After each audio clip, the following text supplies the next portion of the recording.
క్రీస్తునందు దేవుని బిడ్డలకు మన ప్రభును ప్రియ రక్షకుడైన యేసుక్రీస్తు నామమున ఈ ఉదయకాలం ముందు శుభములు వందనాలు తెలియజేయుచుంటున్నాను.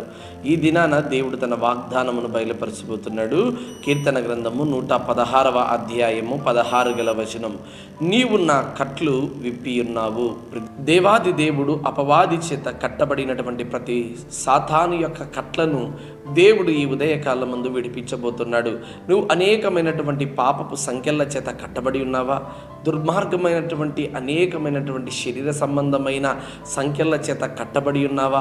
నా దేవుడు తప్పకుండా ఈ దినాన నిన్ను విడుదల చేసేవాడిగా ఉంటున్నాడు. ఒకవేళ నువ్వు త్రాగుడు అనేటువంటి కట్లకు కట్టబడి ఉన్నావా?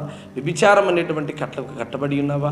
ఇదిగో భయంకరమైనటువంటి పాపములకు, మోసములకు, ఇదిగో నీచమైన కార్యములకు ఇదిగో ఈరోజు నువ్వు కట్టబడి ఉంటే ప్రభు తప్పకుండా నిన్ను విడిపించడానికి సిద్ధంగా ఉన్నాడు. ఒకవేళ భయంకరమైనటువంటి అనారోగ్య సమస్యలతో నువ్వు ఉన్నావా? అయితే దేవుడు నీ యొక్క అనారోగ్య సమస్యను కూడా విడిపించడకు సమర్థుడై ఉన్నాడు. ప్రియమైన బిడ్డలారా, ఆలోచన చేయండి. ఈరోజు యేసుక్రీస్తు ప్రభువారు భూమి మీదకి వచ్చినప్పుడు ఇదిగో కట్టబడినటువంటి గాడిద పిల్లను విడిపించుకుని రబ్బు అని చెప్పాడు. ఎందుకు తెలుసా?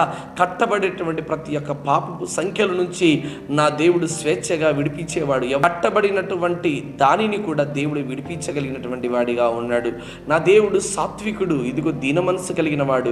రాజయింటే తప్పకుండా ఆయన రౌద్రముల మీద, గుర్రముల మీద వచ్చేవాడేమో. అయితే ఆయన సాత్వికుడు గనక, తగ్గింపు కలిగిన వాడు గనక ఆయన భారవాహకమును ఎక్కి ఇదిగో మన మధ్యకు వేంచేసి ఉన్నాడు.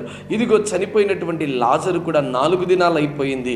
అయితే ప్రేత వస్త్రముల చేత కట్టబడినటువంటి అతన్ని లాజరు బయటికి రా అనగానే ఆయన ఆ ప్రేత వస్త్రముల చేతన కట్టబడినటువంటి ఆ కట్లతో బయటికి వచ్చినట్టుగా కనబడతా ఉంది. నీ గాయమును కట్టేవాడు ఆయనే, నీ రోగమును కట్టేవాడు ఆయనే, ఇదిగో నీ యొక్క కుటుంబమును కట్టేవాడు కూడా ఆయనే కదా. ఈరోజు నీ జీవితంలో ఉన్నటువంటి ప్రతి పాపపు సంఖ్యలను విడిపించి నా దేవుడు నిన్ను, నీ జీవితాన్ని తప్పకుండా కట్టేవాడు. నీవు కట్టబడినటువంటి ప్రతి పాపపు సంఖ్యల నుంచి నా దేవుడు ఈ ఉదయకాలం ముందు తప్పకుండా విడిపిస్తాడు. కాబట్టి దేవుని వాగ్దానాన్ని నమ్మండి, ప్రార్థన చేయండి. తప్పకుండా ఈ దినాన నీ జీవితంలో గొప్ప కార్యములు చేయును. దేవుడు మిమ్మల్ని దీవించి ఆశీర్వదించునుగాక. ఆమేన్.